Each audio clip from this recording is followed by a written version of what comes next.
जिला परिषदों में कामों को रोका जाता है, किन कानून रोका जाता है, हाँ। उनको अधिकारियों के खिलाफ कार्रवाई होगी और जो कामों को शिथिलता बरतते हैं उनके खिलाफ भी इसमें कार्रवाई होने की तय है। चलिए, क्योंकि फिलहाल ये कहा जा सकता है कि कवायद दोनों तरफ से चल रही है। इस वक्त मनोज मुदगल हमारे साथ में है। मनोज जी, मैं आपसे जानना चाहूंगा कि आप लोग एक एलुमनी की तरह आप लोगों ने वापस से अपने अग्रिम संगठन के लोगों को जोड़ने की कोशिश की, उन्हें एक्टिव करने की कोशिश की। बीजेपी पूरी तरह से आक्रामक मूड में 180 का टारगेट लेकर के चल रही है। चुनौती आप लोगों के सामने बड़ी और बीजेपी के सामने चुनौती यह है कि हमारे वर्षों से जो ये चल रहा है ढर्रा कि एक बार आप, एक बार ये, एक बार आप, एक बार ये, तो इन लोगों की इस बार जो ठान रखा है कि हमें सरकार को रिपीट करना है। आप लोगों के सामने चुनौती यह है कि हमें सत्ता में वापसी करनी है। देखिए, कांग्रेस का एक ये परिवार है, जो परिवार में हमारे पूर्व चाहे अध्यक्ष रहे हुए हैं, चाहे हमारे कार्यकारिणी सदस्य रहे हुए, अग्रिम संगठनों के हमारे सदस्य रहे हुए, वो हमारा एक पूरा कांग्रेस का एक कुनबा है, हमारा एक परिवार है। हम उन परिवार से मिलकर आगे की व्यूह रचना किस प्रकार करनी चाहिए, कोई हमारे में खामी है तो उस खामी को अगर हम दूर कर सकते हैं तो उसको अभी हम दुरुस्त कर लें, क्योंकि अभी इलेक्शन में 1.25 साल पड़ा हुआ है और 1.25 साल में अभी हमको सड़कों पर जन विरोधी नीतियों के खिलाफ, भाजपा के खिलाफ मोर्चाबंदी करनी है। मोर्चाबंदी कर रहे हैं तो उस दौरान में हम पूरी तैयारी के साथ आ रहे हैं। सबसे बड़ी बात योगेंद्र जी यहां यह है कि भाजपा खेमों में बटी हुई है। आप देखिए, भाजपा के रोज मंत्री अब घनश्याम तिवारी के ऊपर एक अनगन बयान जारी करके, एक प्रेस नोट जारी करके एक नया विवाद खड़ा कर रहे हैं। ये सारी की सारी कदावत जो है वो ये साबित करती है कि भाजपा में अंतर्द्वंद चल रहा है। भाजपा जनहित के कामों को छोड़कर अपने विधायकों को निपटाने में लग गई है और अपने विधायकों के ऊपर आरोप लगा रही है कि ये भूमि कहां से लाए, ये कृषि भूमि कहां से बनी और ये फार्म हाउस कहां से बने। मनोज जी, अगर इसका कोई खामियाजा होगा, उठाना पड़ा, तो पार्टी के फूट का खामियाजा बीजेपी को उठाना पड़ेगा। मेरा सवाल यह है कि कांग्रेस की चिंता की मैं बात कर रहा हूं, आप लोग बीजेपी की चिंता मत करिए। मुझे लगता है कि इस वक्त कांग्रेस को चिंता खुद के करने की आवश्यकता है। अगर वास्तव में अगर घर की फूट होती है तो घर में नुकसान होता है, इससे तो बेनिफिट ही आप लोगों को। आप तो 2-4 और जने तैयार करिए ताकि इस तरह की फूट सामने आए। देखिए, अभी कल अशोक परनामी जी ने, भाजपा प्रदेश अध्यक्ष ने कल मीटिंग की, प्रेस कॉन्फ्रेंस की। योगेंद्र जी, आप बड़ी हंसी की बात मैं आपको बता रहा हूं कि वो एक भी काम अच्छा नहीं गिना पाए। 28 करोड़ आदमियों के हमने खाते को जनधन खाते योजना में बना दिए। अरे भाई, वो 15 लाख रुपए देने थे, इसलिए लोगों ने खुलवा लिए। जनधन योजना में आपका लाभ क्या मिला? 20 करोड़ लोगों के तो बैंक ने खाते बंद कर दिए जीरो बैलेंस के चक्कर में। आप लोगों का एजेंडा यही रहेगा कि लोगों को 15 लाख का इंतजार, अच्छे दिनों का इंतजार। अच्छे दिन तो इनके, हम तो ये देख रहे हैं कि 28 करोड़ लोग। आप ये देखिए, एक काम जयपुर में रामनिवास बाग पार्किंग, टर्नल, हमने घाट की गुणी टर्नल बनाई, एलिवेटेड रोड बनाई, मेट्रो लाई। इनके पास बताने के लिए कल अशोक परनामी जी के पास एक काम नहीं था, सिवाय भामाशाह कार्ड बना दिया, ये बना। अरे भाई, गरीब को राशन नहीं मिल रहा, पेंशन टाइम पे नहीं मिल पा रही, महंगाई चरम पे पहुंच गई, जीडीपी का आप लोगों ने भट्टा बिठा दिया। ये कहने की बजाय कि ये नोटबंदी की वजह से नुकसान हुआ है, आप ये कहने पूर्ववर्ती सरकार की वजह से हुआ है। भाई, 3 साल बीत गए, अब तो कांग्रेस को मत गिनो। 77 में भी श्रीमती इंदिरा गांधी जी का नाम लेते लेते आपको 2.5 साल में जनता ने भगा दिया, क्योंकि जनता ने देखा हमने इनको पूर्ण बहुमत दिया, ये तो इंदिरा गांधी जी के पीछे पड़े हुए हैं। अभी भी आप कांग्रेस की माला जपना बंद कीजिए, जीडीपी को बढ़ाइए, देश को बढ़ाइए, देश की तरक्की को देखिए, नोटबंदी से हुए नुकसान की भरपाई कीजिए। व्यापारी तंग है, आम आदमी तंग है, विद्यार्थी बेरोजगार हो रहा है, आम आदमी दर दर ठोकर खाता फिर रहा है। आप वो करने की बजाय आप एक नई प्रचलन है कि आप भाषणबाजी पे चल रहे हैं। रोज प्रेस कॉन्फ्रेंस, कभी आपके मंत्री को बयान दे रहे हैं, कभी आपके प्रदेश अध्यक्ष बयान दे रहे हैं। काम जीरो है आपका, काम फील्ड में जीरो है आपका। चलिए, तो ये रोचक बात है मनोज जी, आपने अच्छी बात बताई है कि सरकार बीजेपी की है, शासकीय दल पूरी तरह से अपने फ्लैगशिप योजनाओं को लेकर के एक रथ के जरिए भी कार्यकर्ताओं को भी कहा जा रहा है कि आप बूथ स्तर तक इस मैसेज को पहुंचाइए कि सरकार आपके लिए ये योजनाएं लेके आई है, इन योजनाओं का आप लाभ उठाइए। नहीं मिलता है तो उसके आप लोग बताइए, उसकी कंप्लीट मॉनिटरिंग की जानी चाहिए। दूसरी तरफ कांग्रेस या दूसरे राजनीतिक दलों की बात करें तो साफ कहना है कि फेलियर पॉइंट है गवर्नमेंट के, और आने वाले दिनों में ये मुझे लगता है कि जुबानी जंग तेजी से और बढ़ सकती है कि सरकार ने कुछ किया नहीं है। और सरकार का दावा ये रहेगा तो निश्चित हमारी फ्लैगशिप योजनाएं जो जनता के लिए हमने बनाई हैं, उनको लेकर के हम वोट मांगने के जनता के बीच में जाएंगे। निश्चित रूप से पहली मर्तबा ऐसी स्थितियां नहीं है, हमेशा ये बातें होती रहती हैं, लेकिन अब की बार तलखे के साथ साथ ये बात भी सामने आ सकती है कि सरकार ने कुछ नहीं किया, हमारे पास में गिनाने के लिए ये है। गिनाना और गिनाने के सामने चुनौतियां खड़ी करना, यह बड़ा मुद्दा अब की बार होगा। तो लक्ष्मीकांत जी, आपने सुना कि जनधन के खाते महज इस वजह से खुलाए गए कि 15 लाख रुपए का लोगों का इंतजार है। ये मुझे लगता है कि 15 लाख का कह तो दिया, हालांकि अमित शाह साहब ने दिल्ली इलेक्शन के दौरान साफ कहा है कि ये सब जुमलेबाजी होते हैं और लेने वालों को सबको मालूम है कि 15 लाख रुपए बैठे बैठाए किसी के घर में नहीं आते हैं, मेहनत करनी होती है उसके लिए।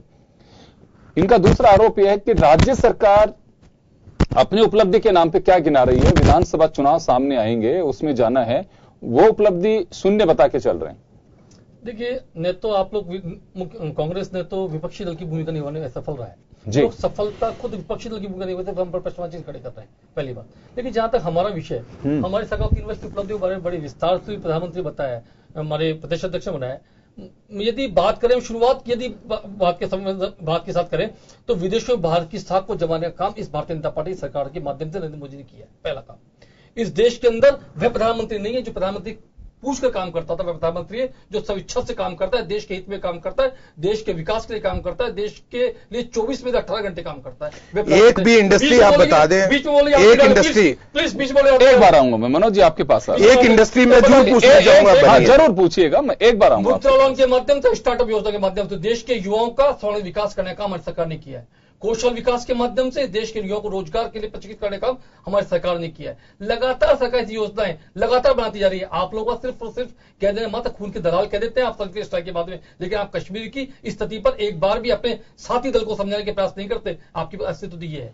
जहां तक आप लोगों ने कुछ काम किया होता, एक घोटाले का आरोप 3 वर्षों भारतीय जनता पार्टी मेरा छोटा सा लक्ष्मीकांत जी एक मिनट, छोटा सा सवाल है।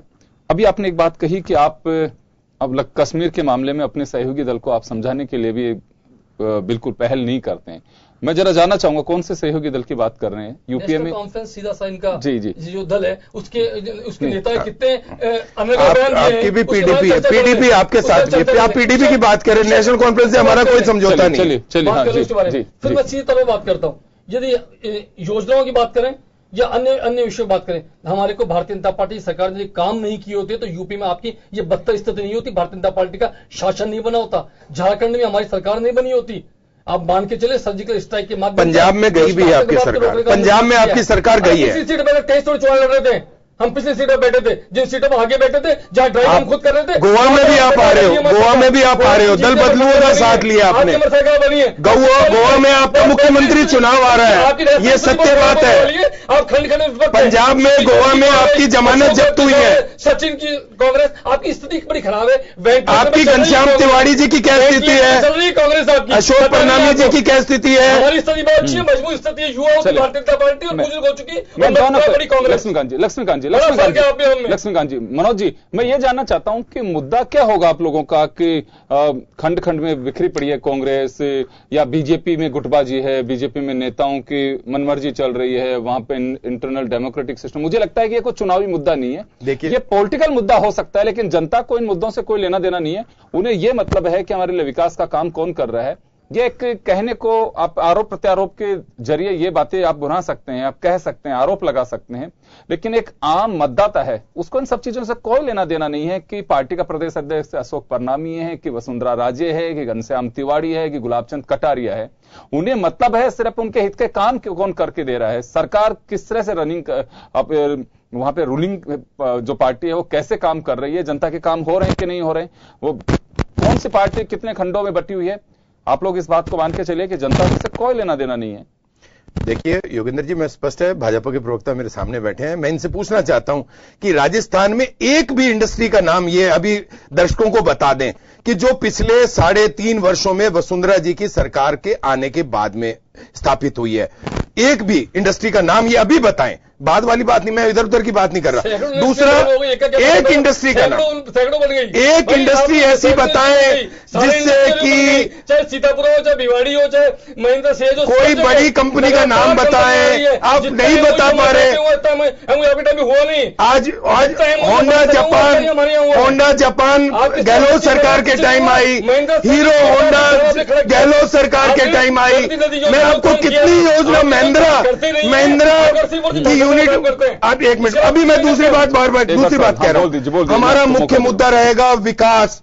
विकास में ये सरकार शून्य है, क्योंकि प्रणामी जी ने 3 सालों का एक भी विकास का कार्य राजस्थान सरकार का नहीं किया। इसका मैं जवाब दिलाऊंगा आपको। दूसरी विकास के नहीं सर, सुनिए, महंगाई, गरीबी, किसान, महिला अत्याचार, बलात्कार, ये तो आप आंख मूंद के भी कह देंगे तो जनता की ये सब चीजें सर से निकल चुकी है, क्योंकि इनका हल आप लोगों के पास, किसी दल के पास है नहीं, तो जनता इन पर विश्वास में नहीं करती है। विकास का विजन चाहिए, आप अपना विजन जनता के बीच लेकर के जाएंगे जिसके आधार पर वोट दे सके। ये तो देखिए, मुझे लगता है कि सब चीजें बिक गई। अगर नरेंद्र मोदी की आप बात कर रहे हैं कि जिसमें मीडिया ने भी सबने दिखाया कि 2014 में सुनामी चली, सर वो सुनामी तब चली कि गुजरात मॉडल उन्होंने लोगों ने दिया, और गुजरात मॉडल को लोग देखना चाहते थे कि देश में भी इसी तरह से शायद विकास होगा। अब वो बात एक अलग हो सकती है कि विकसित राज्य था, वहां उन्होंने पहले से जमी जमाई दुकान को और बढ़ाया, वो बहुत अच्छे बोलने वाले हैं, यह बात कह सकते हैं, लेकिन जनता ने देखे उनके विकास के एजेंडे पे भरोसा किया। वो राहुल गांधी के लिए व्यंग कर सकते हैं, लेकिन वो सुनने मात्र लोग थोड़ी मजाक के जरिए देख सकते हैं, लेकिन वोट विकास के एजेंडे को मिले थे। मनोज, मैं आपका जवाब दे रहा हूं। देखिए, ये बार बार कहते हैं कि कोई काम करेंगे तो जनता को बताने की जरूरत क्या है। आज मुख्यमंत्री निःशुल्क दवा योजना चालू की, जनता को मिल रही थी, जनता को पता थी। कांग्रेस के प्रवक्ता के कहने से थोड़ी ना मुख्यमंत्री दवा योजना सक्सेसफुल हुई। फ्री जांच योजना हमारी थी, जानवरों की दवाइयां हमारी फ्री थी। 68 लाख आदमियों को हमने स्टेट में, गैर सरकारी कर्मचारियों को हमने पेंशन योजना से बांधा, तो वो पेंशन योजना थी। आप कोई लाभ देंगे तो लोगों को पता चलेगा। आप खाली गला फाड़ते रहेंगे और प्रेस कॉन्फ्रेंस करते रहेंगे और बीजेपी के बूथ लेवल के कार्यकर्ता को यही खाली कहते रहेंगे हमारी योजनाओं की आप घोषणा करें, हमारी योजनाओं को प्रचार करें। अरे वो करे क्या? मुख्यमंत्री निःशुल्क दवा योजना, पेंशन योजना, अन्न सुरक्षा योजना, जननी शिशु सुरक्षा योजना, जानवरों की फ्री दवाई योजना, अरे ये योजनाएं तो कांग्रेस लाई थी। आपने तो इन योजनाओं का भट्टा बिठा दिया। जो योजनाएं चल, आप ये देखिए पट्टों का मामला देखिए, कांग्रेस ने लाखों पट्टे बांटे सरकारी जमीन पे, इन्होंने बैरियर लगा दिया। वही मैं कह रहा हूं कि आप लोगों के पास में गिनाने को बहुत कुछ है, तो बजाय प्रणामी जी, घनश्याम तिवारी जी, वसुंधरा राजे जी के बजाय अपनी एक बार के लिए जनता के बीच अपनी योजनाओं को लेके जाइए कि हमारे वक्त ये हुआ, ये लोग ये कर रहे हैं। क्योंकि देखिए, जनता विकास के एजेंडे पे वोट डालती है, वो विजन देखती है। आज का जो हमारे यहाँ पे 18 से 45 साल की उम्र का जो मतदाता है, उसका वोटिंग परसेंटेज 65 है, मतलब 65% जो मतदाता है वो इस एज ग्रुप का है। सरकार तो वो डिसाइड करता है, और आज तो मैं कह सकता हूं कि वो विजन के लिए बागी है। घर वाले किसी और को वोट डालते हैं, वो अपनी मर्जी से वोट डाल रहा है, वो उसकी स्मार्टनेस है, वोटिंग परसेंटेज उसी की वजह से बढ़ रहा है। वो सरकार को चुनता है, लोकतंत्र को मजबूत करता है, वो सिर्फ ये देखना चाहता है कि आप करेंगे क्या। देखिए, हम चुनाव जरूर हारे 2013 का, लेकिन आज जनता उस गहलोत सरकार की योजनाओं को, फ्लैगशिप योजनाओं को याद करती है। मेरा कहने का तात्पर्य यही है कि मेरे भाजपा के मित्र से कि योजनाएं लागू कीजिए, जनता को राहत दीजिए। जनता को जब राहत देंगे, जनता आपकी योजनाओं की खुद वाई करेगी। आप जश्न मना रहे हैं, कुलवाल साहब से समय बहुत कम हो रही है। विष्णु कुलवाल साहब से एक सवाल लूंगा मैं। कुलवाल साहब, मैं आपसे जानना चाहूंगा कि दोनों तरफ से गुटबाजी, एक दूसरे पे आरोप, ये सब चीजें तो चलती रहेंगी, लेकिन चुनाव मुझे लगता है कि एक पॉलिटिकल एजेंडा हो सकता है।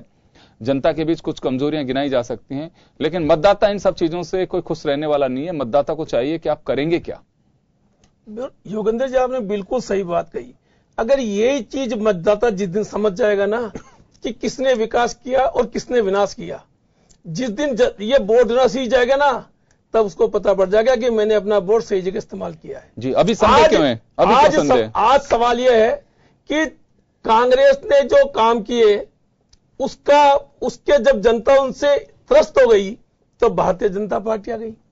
अब भारतीय जनता पार्टी आ गई तो अब उनसे लोग त्रस्त होने लगे, अब ये फिर कांग्रेस की बात हो जाएगी। सवाल है कि जनता जिस दिन विकास और विकास के सिवा जो एक अच्छा उम्मीदवार, चाहे किसी पार्टी का उम्मीदवार हो, अगर उसको जनता वोट देना सीख जाएगी तो ये विधायक जो बनेगा ना, वो अपने आप जनता के काम करना भी सीख जाएगा। सर कुलवाल साहब, वैसे तो देखिए जनता का डिसीजन तो बिल्कुल सही होता है और ये लोकतंत्र की सबसे बड़ी अदालत भी होती है, ओपन अदालत होती है, वो अच्छे कैंडिडेट का ही चुनाव करती है। अब कैंडिडेट जीतने के बाद ही नुगरा निकल जाए तो उसका तो कुछ नहीं किया जा सकता है। जनता तो अच्छे लोगों को ही चुनती है, इसमें कोई संदेह नहीं है। जनता के डिसीजन पे आप और हम सवाल नहीं खड़ा कर सकते हैं, क्योंकि जिस उम्मीद के साथ में, जिस अपेक्षा के साथ में अपने जनप्रतिनिधि को चुनती है, वो जनप्रतिनिधि को डिसाइड करना है कि मेरे 5 साल में काम के जरिए सिक्योर कर रहा हूं या ऐश और मस्ती के जरिए कर रहा हूं, जो भविष्य में पीढ़ी भी नहीं आने वाली है वो भी ये सब चीजें नहीं कर सकती, तो जनता बाहर भी कर देती है। तो जनता बहुत स्मार्ट है, जनता सब देखती भी यार। मुझे लगता है वर्तमान का जो मतदाता है एक एक चीज को बहुत बारीकी से देख रहा है। चले वक्त कम है इस मुद्दे पर, लेकिन फिलहाल यही कह सकता हूं कि राजस्थान में चुनावी मूड में है। वक्त यूं तो देखें तो 1.5 साल से पहले किसी राजनीतिक दल को बहुत ज्यादा हम कवायद में नहीं देखते थे। साल में 6 महीने इस एक टाइम होता था, उससे पहले आप काम करिए, आप अपने क्षेत्र में थोड़ा बहुत जाकर के आते थे। लेकिन अब मुझे लगता है कि ये वर्तमान जो स्थितियां हैं मतदाता की स्मार्टनेस है, ताकि राजनीतिक दलों को मजबूर होना पड़ रहा है कि हम किसी भी तरह की कोई कमी ना छोड़ें और पूरी इस कवायद को एक सतत प्रक्रिया का नाम देकर के दुरुस्त करने का प्रयास करें। चले एक छोटे से ब्रेक के लिए रुकेंगे और ब्रेक के बाद हम लौटेंगे और बात करेंगे बिहार के टॉपर घोटाले की, एक छोटे से ब्रेक के बाद।